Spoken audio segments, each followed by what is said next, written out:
Hey guys, we have been out the last few weekends doing some shakedown sales in order to get a list together that we want to knock out before we just start doing some long distance cruising and heading down south for the season. So this week I'm going to be below decks working on some AC projects and getting ready for a solar upgrade. But this beautiful lady right here is going to take you and walk you through our Teak Restoration.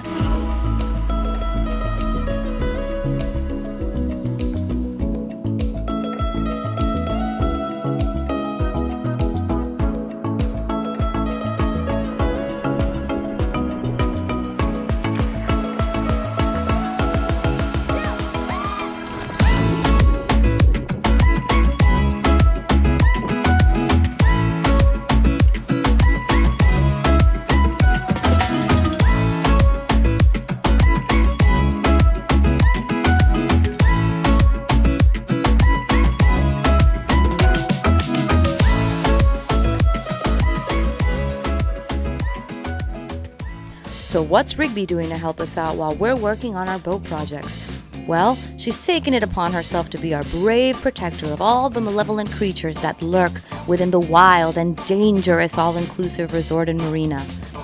For example, the wrath of the Mexican iguana known to torment the innocent sailor with its beady eyes and razor-sharp claws. And the creatures from the depths of the sea like the deadly pufferfish. Aerial attacks of feces upon our vessel are of no concern for us due to the vigilant watch of this soldier. We are working extremely hard day in and day out to make this boat look tip-top shape and to bring her back to her glory days. She is over 20 years old and she's got a lot of beauty to her that we're trying to bring out again. And one of those things is the teak on the boat. So I love seeing boats with teak. I've always thought that it looked romantic and charming and always gave it a little bit of personality. But now that I'm a boat owner myself, I am very happy that my boat is predominantly fiberglass because after doing some research, teak maintenance is tough. I started going down a rabbit hole of research and went online and was bombarded with different ideas and opinions on how to go about teak restoration. I went and called up some of my sailor friends and they gave me some pretty good information that I did end up doing during my teak restoration project. But I also went to the Marina store here in the Marina and asked the gentleman Jorge that worked there for his advice as well.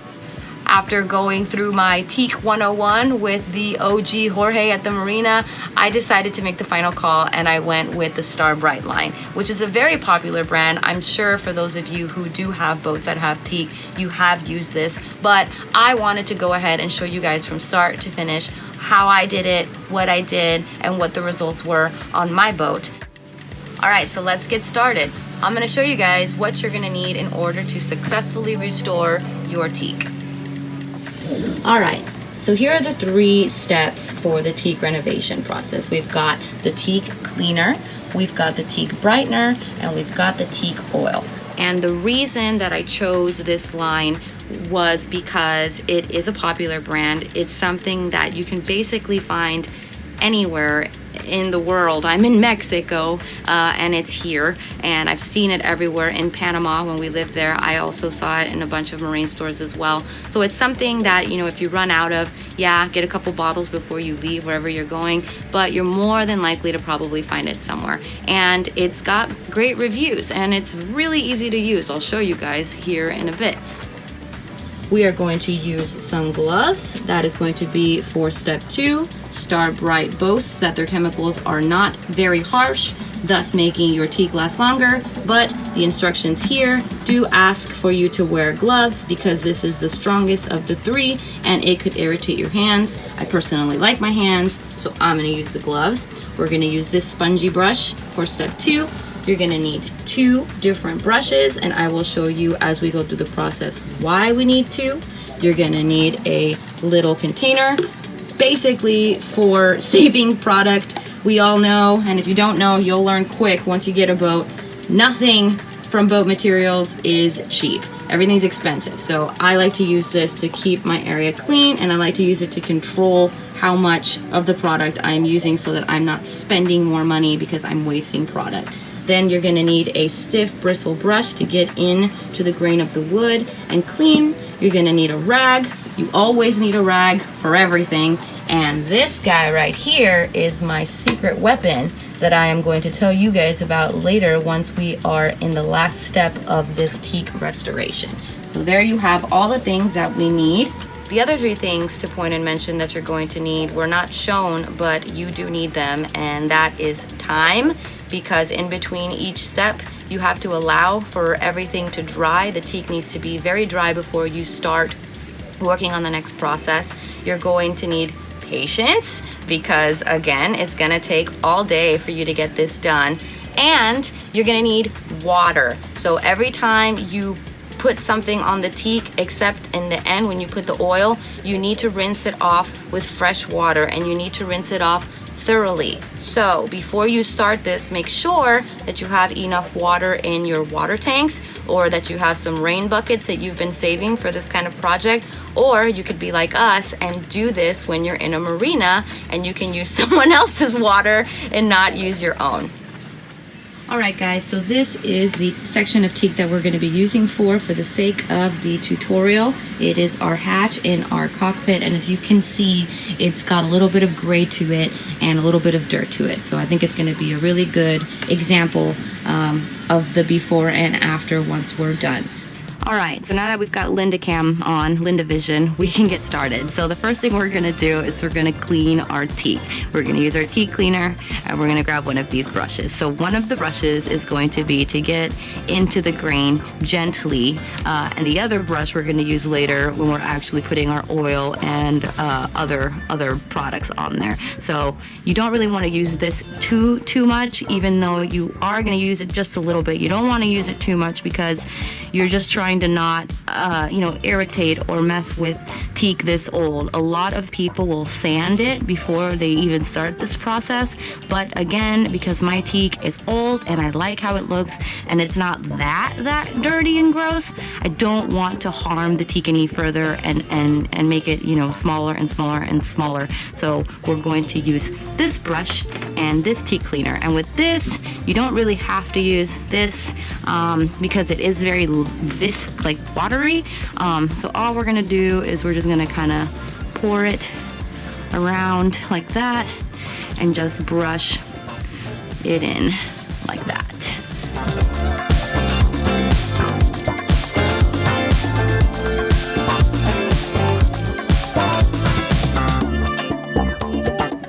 All right, so now that we got our soap in there with our brush, we are going to wait 5 minutes and allow it to penetrate the wood. Once we're done doing that, we are going to use this little brush and we are going to scrub the soap in just a little bit further in there with the grain, not against the grain, with the grain. So one thing the instructions don't mention, but I am going to do is I'm actually going to use a little bit of water to do that second part and lift the dirt up. It is really hot here, so I think in cooler weather, this leaves a little bit of something that you can actually really get in there and scrub, but as you can see, nothing is happening. So I just get a little bit of water, not too much, and I begin to scrub again towards up with the grain, and you can start seeing all the nasty grime coming off. So this is what we're gonna do. This is the next phase.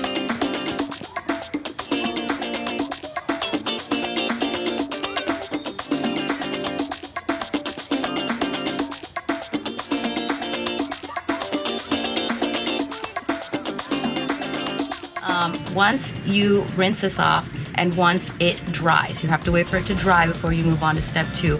It is going to have that gray look again. Not as much, but it will still look quite gray. So don't think that after all that hard elbow work that you put in, scrubbing that dirt out, that you did something wrong or that you need to go back in there and scrub again.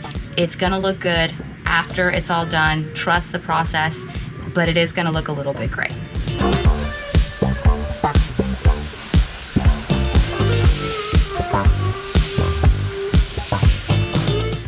And we're back. It's been about 2-3 hours. The sun is beating down, so our teak is nice and dry once again. As you can see, like I mentioned, still has that little gray tone to it, but that's because we're not done. So now we're moving on to phase 2, which is our teak brightener. And I'm gonna go ahead and put my gloves on, measure out how much I think I'm gonna need for this section in my container, and we are going to get to it. Ow. I always see people do that and I never realize it hurt. So before we put Linda Vision back on, I wanted to just remind you guys what we're using for this next step. So we're grabbing the spongy brush for this one, and we have our gloves on so that we can be safe, because this is a strong chemical and it is a skin irritant. So the spongy brush is gonna help kind of just absorb things a little bit better, and the application is a lot quicker and smoother, so you can get in and out from using these harsh chemicals as soon as possible. So Linda Vision is going back on. Here we go. So as you can see, this goes a long way. It's quite like watery, and the sponge, that's why the sponge is good, because it helps spread it out faster and smoother and easier. And you can already see like the difference, right? Before, when we cleaned it, you saw a little bit of that gold coming through, but now it's really starting to shine and really starting to look good.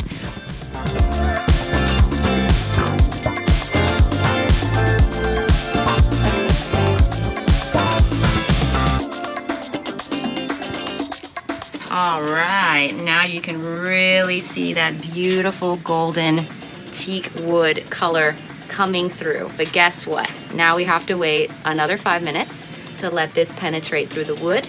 And then we are going to give her a nice, thorough freshwater rinse and make sure that we get all those chemicals off for the final step, and wait a few hours to let it dry before we do the final step.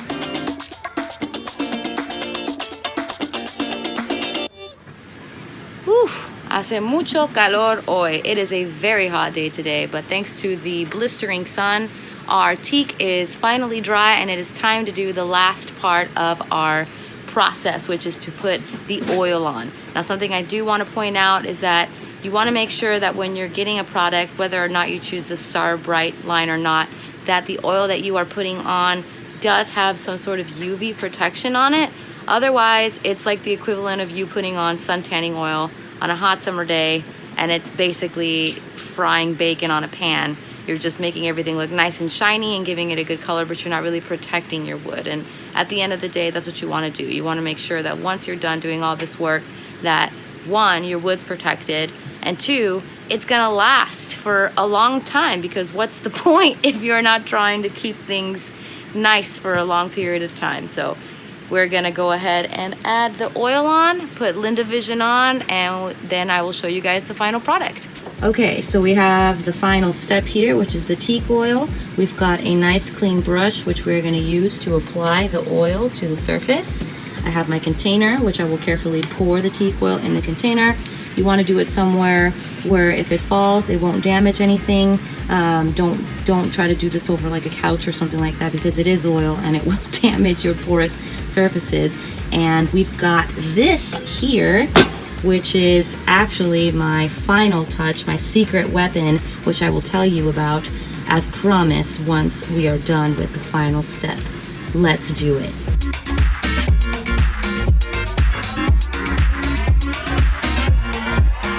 Okay, so I'm purposely stepping out of the frame so that you guys can see what I'm talking about. As you can see here, it's getting nice and dark and golden. You want to make sure that you are getting the entire surface oiled up. You don't want to see, while you're going, even before you're finished, dry areas. If it's very hot, it's going to dry up quickly, but most of the time, from what I've researched, if it's drying up, it's because the teak is super dry and very porous. And you want to make sure that if it takes 1 coat or 2 coats, that you really get up in there and make sure that all of it is a nice, even gold color, and that you're not leaving any areas exposed. You want to make sure that it's all nice and oiled up.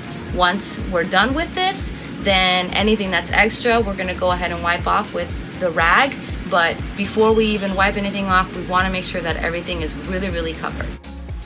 Okay, so the job is completo. It is finished now. This is the end result of our hard day's work. A beautifully restored, nice and golden teak hatch. All that's left to do is to wait 5 minutes, grab this rag, and after 5 minutes, the oil should have penetrated in there. We're just gonna wipe off the excess of it. And this should last, according to their website, about 2 to 3 months. It should last and keep your wood protected. Now, I have a new trick that I have found out thanks to my new homeboy up at the Marina store, Mr. Jorge. And you have seen this product earlier through this tutorial process, and I'm finally gonna tell you about it. So, this is the Teak Wonder brand, and you can look it up online. It's amazing. It has great reviews, and this is a dressing and sealer. The oil is a sealer. You see it on the bottle. It says Teak Oil and sealer.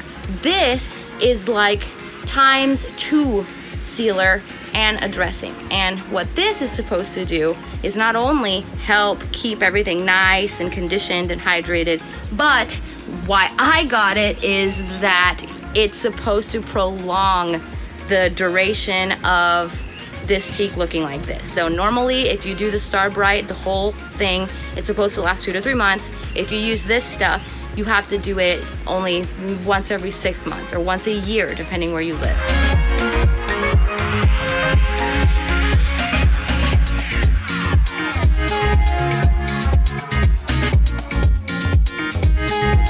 That is it. That is our teak restoration, and I'm gonna go get myself a margarita because I deserve it, right, babe? That's right. That's right.